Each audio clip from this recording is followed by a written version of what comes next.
Pemirsa, bagaimana kabar Anda hari ini? Semoga Anda selalu sehat dan senang sekali. Kami bisa hadir menjumpai Anda pada program Banyuwangi Dalam Berita. Bersama saya Bima Dirga. Dan saya Cecilia. Beragam informasi teraktual dari sejumlah wilayah di Banyuwangi akan kami hadirkan untuk menemani aktivitas Anda.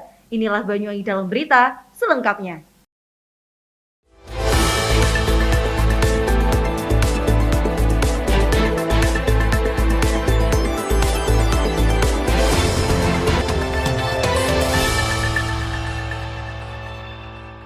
Mengawali berita hari ini pemirsa, seekor ular jenis king cobra sepanjang lebih dari 2 meter masuk ke dalam rumah warga di Desa Wringin Putih, Kecamatan Muncar, Banyuwangi, Senin malam. Beruntung kedatangan ular berbisa ini tak sampai menimbulkan jatuhnya korban. Karena pemilik rumah langsung kabur saat mengetahui ular masuk ke dalam rumahnya. Evakuasi berlangsung dramatis, lantaran king cobra ini yang bersembunyi di bawah kursi ruang tamu ini tampak bergerak agresif saat hendak ditangkap.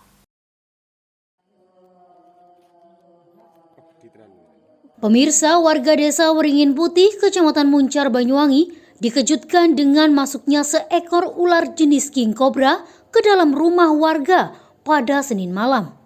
Ular sepanjang 2 meter lebih ini tampak bersembunyi di bawah meja dan kursi yang ada di ruang tamu pemilik rumah. Beruntungnya tamu tidak diundang ini tidak sampai menyerang pemilik rumah karena langsung berupaya kabur saat mengetahui ular berbisa ini masuk ke dalam rumahnya. Setelah berhasil menutup pintu rumah, Lida, sang pemilik rumah langsung melaporkan temuan ini kepada tim damkar dan Animal Rescue BPBD Banyuwangi untuk melakukan proses evakuasi. Masuknya seekor ular ke dalam rumah ini sempat menjadi tontonan warga. Proses evakuasi ular king cobra ini tidak mudah dilakukan oleh petugas. Dalam gerakannya yang masih sangat agresif, ular ini juga tampak berupaya menyerang petugas yang hendak menangkapnya. Tidak sampai 15 menit berjibaku, akhirnya seorang petugas berhasil menangkap ular king cobra ini dan membawanya keluar rumah. Belum diketahui secara pasti dari mana asal ular jenis king cobra yang berhasil masuk ke dalam rumah warga. Namun diduga ular ini berasal dari area perkebunan nanas tidak jauh dari lokasi dan masuk ke pemukiman warga karena habitatnya terganggu. Assalamualaikum warahmatullahi wabarakatuh. Selamat malam. Izin melaporkan, saya Rian dari TRC BPBD Banyuwangi bahwasanya mendapatkan laporan via WhatsApp bahwasanya ada ular jenis king cobra memasuki rumah warga di daerah Muncar, Kabupaten Banyuwangi. Dengan lanjutan, begitu saya merespon, kebetulan saya tidak jauh dari lokasi. Begitu berita terkabarkan, saya langsung merespon untuk mendatangi lokasi. Dengan alat seadanya, kurang lebih 10 menit saya dapat mengevakuasi ular king cobra tersebut, dibantu dengan teman-teman dari damkar, yang dimana rekan-rekan dari damkar ini berada di dalam perjalanan. Untuk ular tersebut tidak membutuhkan waktu lama, sekitar 10 menitan dapat saya evakuasi. Begitu selanjutnya saya serahkan ke teman-teman damkar dan dilanjutkan untuk ke BKSDA Banyuwangi. Oke, terima kasih. Himbauan untuk warga masyarakat apabila melihat ular yang masuk rumah, mohon untuk segera dilaporkan ke petugas-petugas terkait. Setelah berhasil dievakuasi, ular jenis king cobra ini langsung diserahkan ke kantor BKSDA Banyuwangi. King cobra sepanjang lebih dari 2 meter ini rencananya akan dilepas liarkan kembali ke dalam hutan agar tidak sampai masuk kembali ke pemukiman warga karena dirasa sangat membahayakan. Dari Banyuwangi, Jawa Timur, Tim Liputan Banyuwangi 1 TV melaporkan.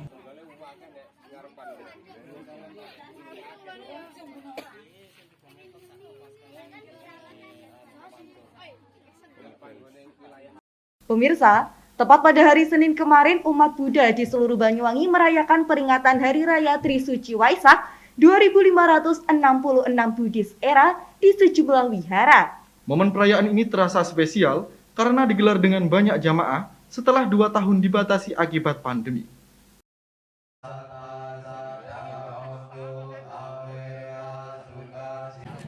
Tepat hari Selasa tanggal 16 Mei 2022, umat Buddha di seluruh dunia merayakan Hari Raya Trisuci Waisak 2566 Buddhis Era.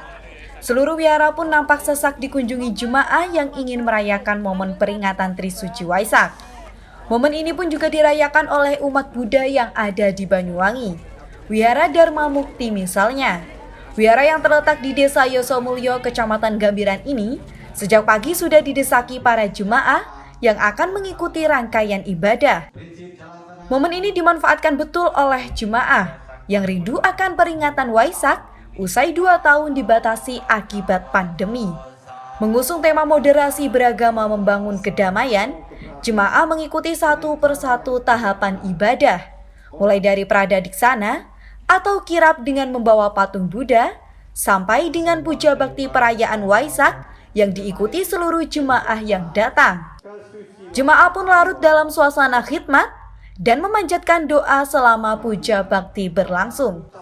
Sumardianto, pemuka agama Buddha, mengatakan dalam prosesi kirap dengan mengelilingi wihara ini dimaksudkan untuk meneladani sifat Siddhartha Gautama yang selalu berpikir positif dan memberikan pikiran yang baik bagi kehidupan bersama. Meski sudah bisa menggelar dengan jemaah jumlah yang banyak, namun penerapan prokes ketat tetap dijalankan, baik sebelum maupun setelah puja bakti perayaan Trisuci Waisak.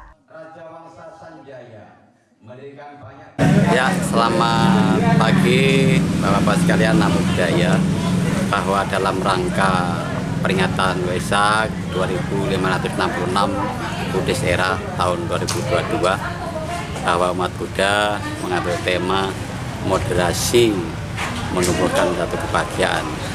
Ini adalah momen penting bagi kita semua, bahwa umat Buddha khususnya di Wihara Dharma Mukti bersukaria menyambut datangnya Waisak 2566 tahun 2022, yang walaupun pada saat 2 tahun atau 3 tahun lebih kami tidak bisa mengadakan peringatan seperti ini, dan bersyukur bahwa kami diberikan kesempatan pada pagi hari ini melaksanakan kegiatan perayaan Waisak 2566 tahun 2022.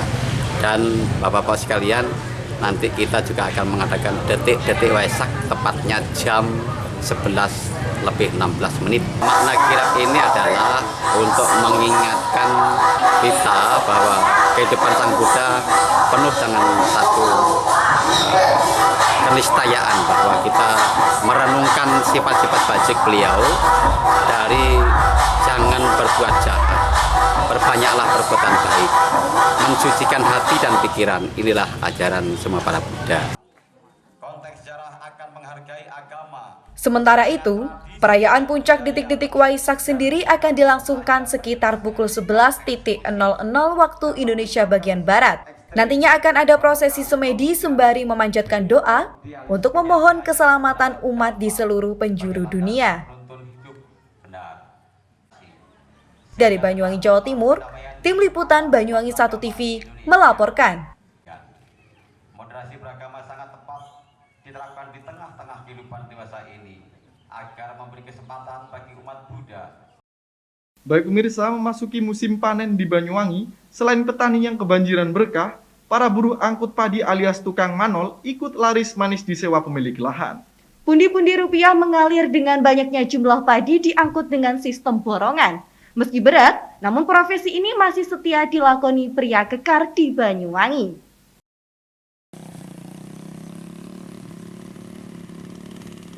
Pemirsa, tak hanya petani yang berkah setiap kali musim panen datang, para buruh angkut padi atau yang biasa disebut tukang manol juga ikut kecipratan berkah.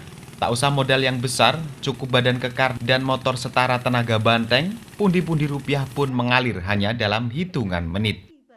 Tak sampai sehari, mereka bisa menghasilkan hingga ratusan ribu rupiah lewat sistem borongan yang disepakati pemilik lahan.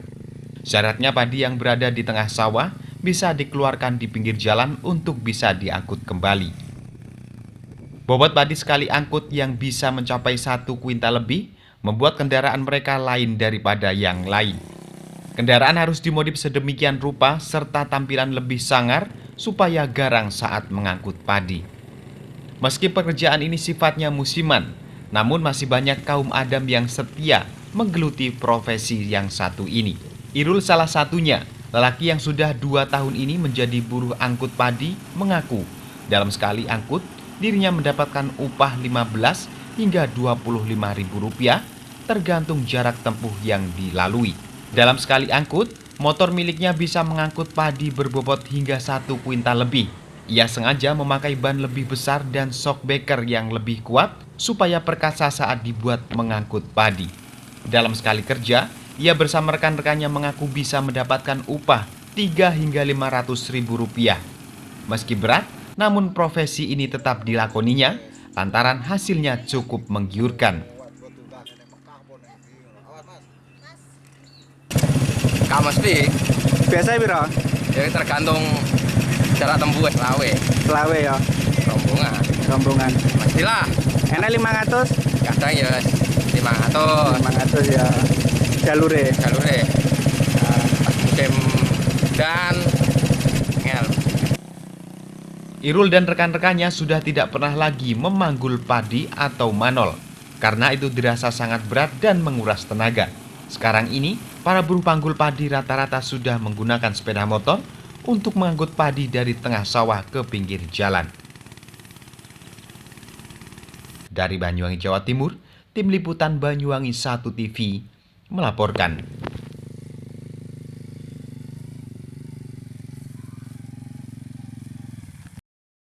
Baik pemirsa, berita tadi sekaligus menutup perjumpaan kita pada kali ini. Tetap saksikan program-program lainnya hanya ada di Banyuwangi 1 TV. Saya Cecilia. Dan saya Bima Dirga, serta kerabat kerja yang bertugas pamit undur diri. Tetap jaga kesehatan dan sampai jumpa.